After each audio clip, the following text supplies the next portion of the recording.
So one of the things you see as the biblical corpus unfolds itself symbolically is an emerging relationship between the figure of Cain, and so that's that bitter figure who's out for revenge, and the figure of the, what would you call it, untrammeled intellect. So for example, very rapidly after the Cain and Abel story, you have the story of the Tower of Babel. And what you see there are emperors who are competing to replace God, right? They're building towers that are ever and ever higher, predicated on the proposition that they could build a tower all the way to heaven, so that's like Jacob's ladder, and thereby replace God. Then you have, Milton's meditations on Lucifer. Lucifer is the highest angel of God's heavenly kingdom who's gone most wrong. And he's a stellar example of the untrammeled intellect, and I kind of see this in the New Atheist movement too. It's like, we're so smart that our theories can replace the transcendent. Now, your way out of that, I think you just told me, your way out of that is your involvement on the aesthetic front with the arts, right? I think so. Well, there are two ways. Yeah. There's also humility. I think I come back to that point. What you're describing is hubris, and that's something which is common, particularly common among intelligent people, I think. Right, absolutely. It's the cardinal sin of the intellect is hubris. Yes, exactly. But yes, the arts, I think, are I suppose, our way out if they are sustained, because they satisfy that human need to understand ourselves and to explore ourselves and to interrogate our existence. It's so important, therefore, that the arts aren't curtailed in the way that they currently are being done. Okay, so let me ask you a question about that. I agree with that. I mean, I see that the signal power of beauty, especially manifested in music, for me, speaks of something that's truly transcendent. So here's a question for you. So is there a superordinate unity at which the arts aim? And is that unity not equivalent to the monotheistic spirit?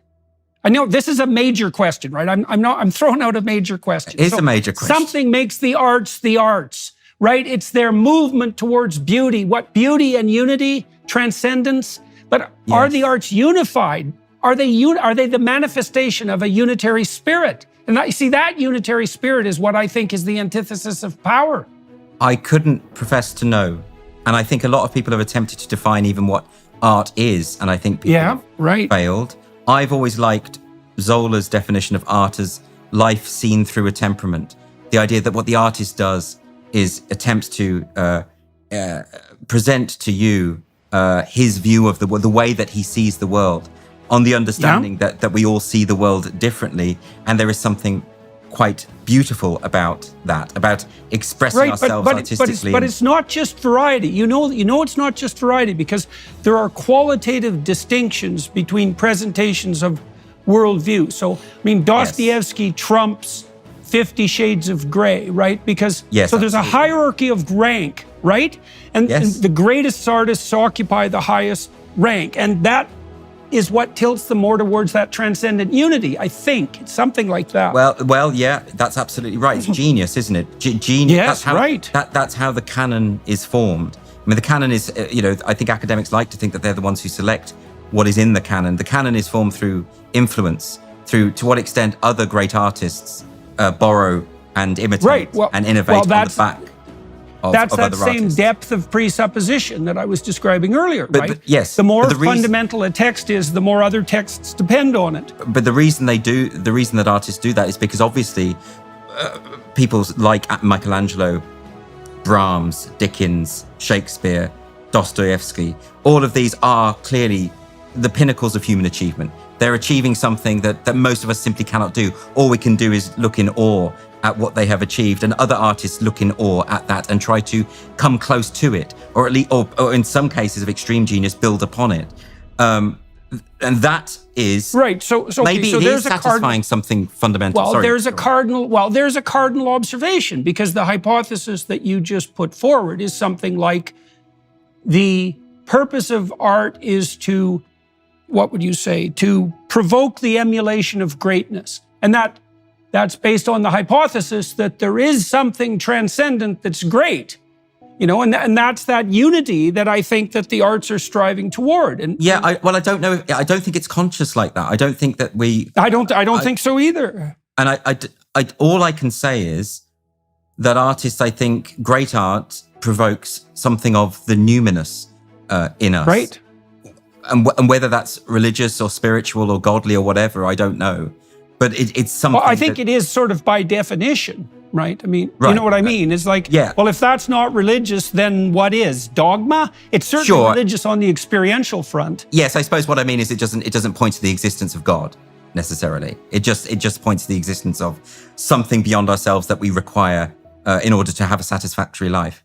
That sounds a lot like God. Okay. Well, that would be depending on. I'm not trying to be picky, you know. No, I know. Well, that's the thing, man, because it is a matter of definition, Like, I don't think God, this transcendent unity that I've been tapping towards here is something like the central animating spirit of mankind at its best. It's something like that. Now, you might say, well, is that real? And that's not a good question, because you can't ask that question without bringing an a priori set of presuppositions about what constitutes real to bear on the question. Like, is it the same reality as the materialist atheists claim most real? Probably not. No. But that doesn't mean it's not real. It just means we can't agree on what constitutes real. Well, we can't agree on what constitutes a woman, so that's not surprising. Well, then let's suggest then that, or let's agree that the critical social justice movement is essentially godless. I think it is godless. It has no yearning after that sense of the numinous, and it has no capacity to produce it. That's why no great art has ever been produced from. Can you name a single woke activist who has produced a great work of art in any medium or any genre? Because I can't. So that's a very interesting observation. What is it? The gospel statement, by their fruits you will know them.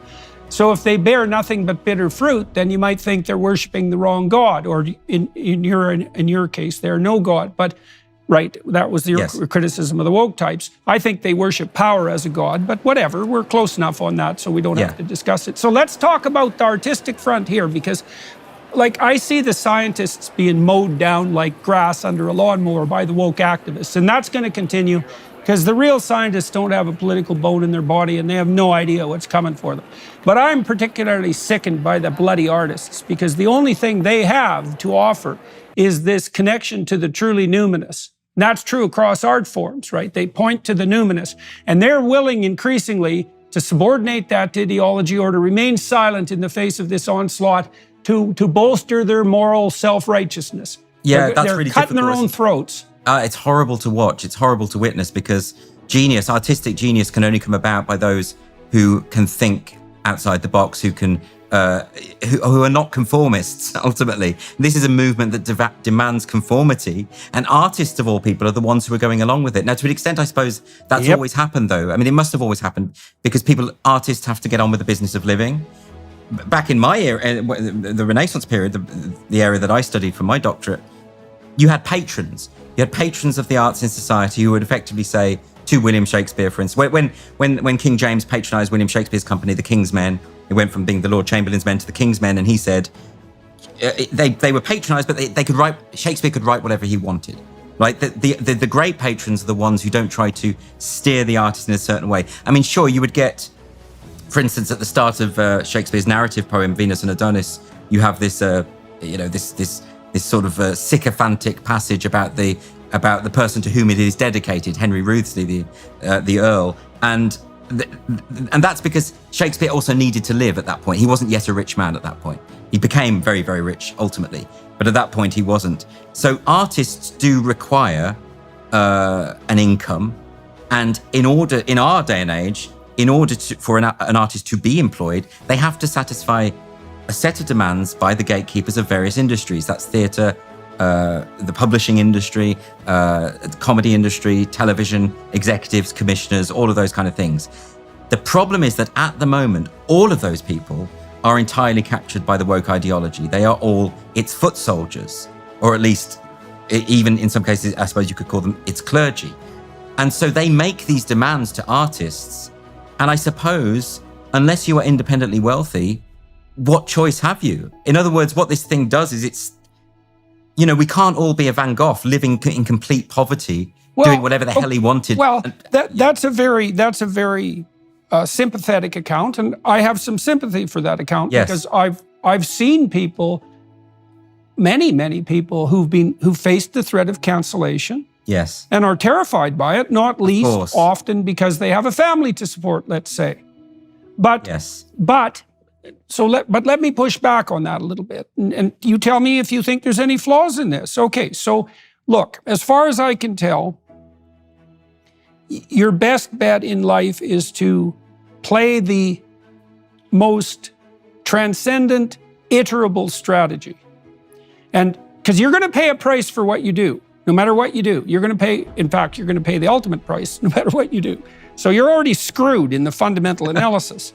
Now, and that means that the fact that you're going to pay means that you're always confronted with a choice. And the choice is to say what you believe to be true and take the consequences, or to fail to say what you believe to be true and take the consequences. Now, people will say, well, I don't want to speak right now because look at the consequences.